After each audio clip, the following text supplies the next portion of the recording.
ये पहले भी हमारे थे, अब भी हमारे हैं, कोई नई बात नहीं है। सारे करनाल वासी हमारा परिवार है। हम कोई जातिवाद की राजनीति नहीं करते कि इस जाति को करना है आगे फलानी आ जाए। हम 36 बरादरी के हैं, हम सबके हैं यहाँ। हम वेल विशर हैं। हम ये कहते हैं कि करनाल की खूब तरक्की हो। जैसे कांग्रेस सरकार में 10 साल की तरक्की की, उसी गति से तरक्की दोबारा से यहाँ से करनाल में।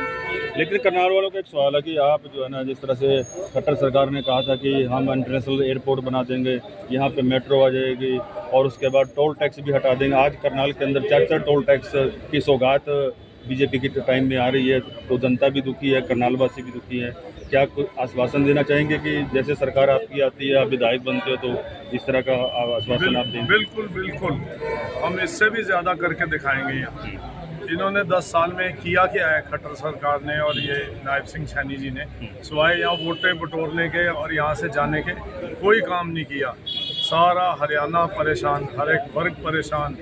आईडी ले लो प्रॉपर्टी की, आप पोर्टल ले लो एग्रीकल्चर का, किसानों का, सारा ही काम चौपट किया इन्होंने। दोबारा से उसको ठीक करने में सरकार आएगी कांग्रेस की, और इसको सारे को जनता के अनुरूप सारी चीज़ें करके ठीक किया जाएगा। हुड्डा साहब ने कहा कि ये सब हम हटा देंगे, पोर्टल से।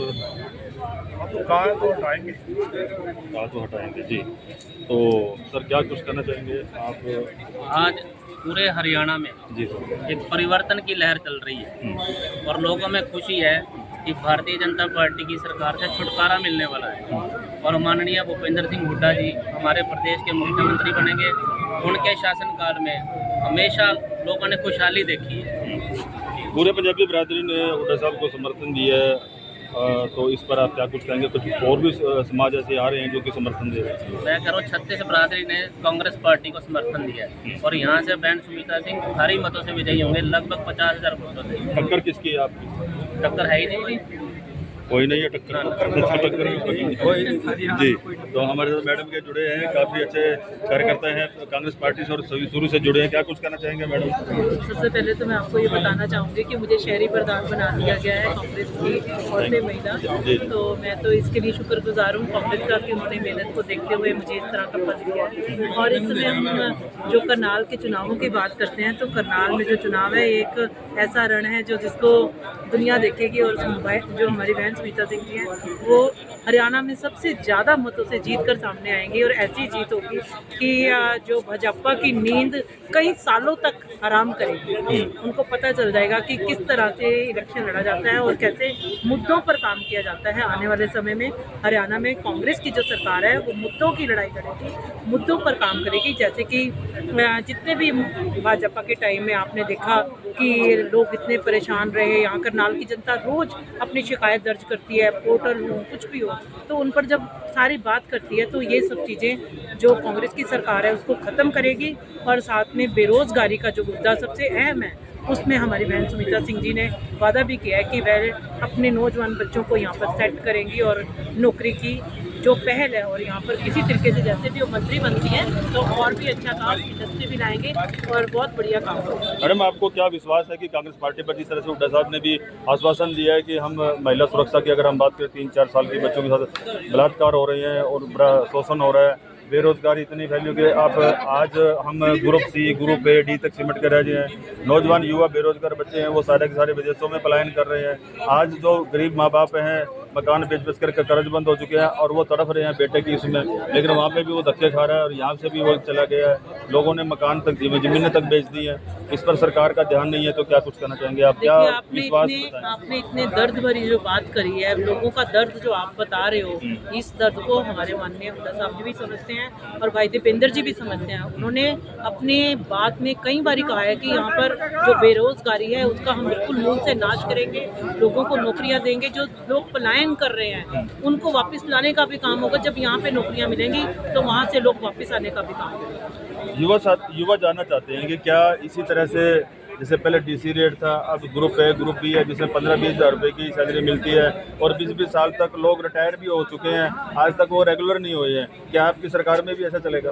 देखिए, ये जो मुद्दा है ये हमारे वैसे माननीय हुड्डा साहब जी ही इसका जवाब दे सकते हैं, पर मैं इतना ज़रूर कहूँगी कि वह सब वर्ग के लिए सोच रहे हैं। अगर उन्होंने बेरोजगारी की बात करी तो उन्होंने कुछ सोच समझ के की है। अगर वो यहाँ पे इंडस्ट्री लाने की बात करते हैं, कुछ सोच समझ के बात करी है। तो जो सरकार है, कांग्रेस की सरकार का जो मोटिव रहता है वो काम पर रहता है। अगर आपने नोटिस किया हो, अगर कल्पना चावला स्कूल बनाए या राजीव गांधी जी की अगर नीति को समझे, वो कंप्यूटर लेके आए, तो जो कांग्रेस का सोच है वो 100 साल आगे का सोच रहता है। आज किसी ने सोचा नहीं था कि हमारे हाथ में मोबाइल होंगे, क्या ये राजीव गांधी जी ने तो देख लिया था ना।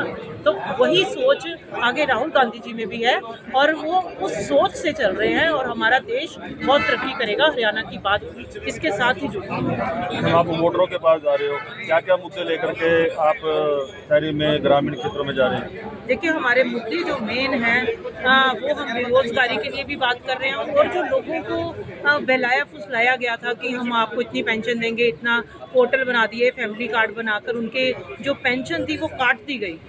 तो वो भी जो है उसको भी हम उसके लिए हम 6,000 पर पर्सन, मतलब अगर हस्बैंड वाइफ दोनों बुजुर्ग हैं उनको 6,000 की जो है वो जो उन्हें उनको दिया जाएगा पेंशन के रूप में। फिर हम 500 का सिलेंडर देने जा रहे हैं महिलाओं के लिए जो कि 1,000 रुपये का हो चुका है। और देखो इस तरह से वो कितना सेव करते जाएंगे। आयुष्मान कार्ड भी है, वो जो हम लोग गारंटी दे रहे हैं कि हम आपको 10 लाख तक का जो इलाज मुफ्त कराएंगे।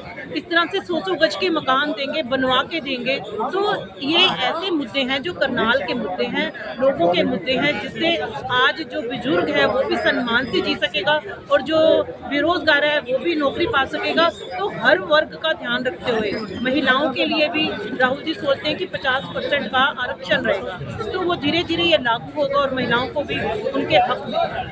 Thank you. तो ये थे गाबा परिवार और उसके समर्थन में जितने भी साथी जो हमारे नेता हैं वो आज बीच में आए हैं। लेकिन बहुत सारी जो चूक हुई है या जो जिनके ऊपर काम पेंडिंग है, जैसे बेरोजगारी की बात करें, युवा पलायन की बात करें, महिला सुरक्षा की बात करें और इस तरह से महंगाई की बात करें और पेंशन की बात करें, जिसके ऊपर कांग्रेस पार्टी के जो नेता हैं आज जो डोर टू डोर सर्वे कर रहे हैं, लोगों को रिझाने की बात कर रहे हैं, लोगों को समझाने की बात कर रहे हैं, तमाम मुद्दों को लेकर के आज कांग्रेस पार्टी घर घर जा रही है और इन मुद्दों को लेकर के जनता के सामने रख रही है।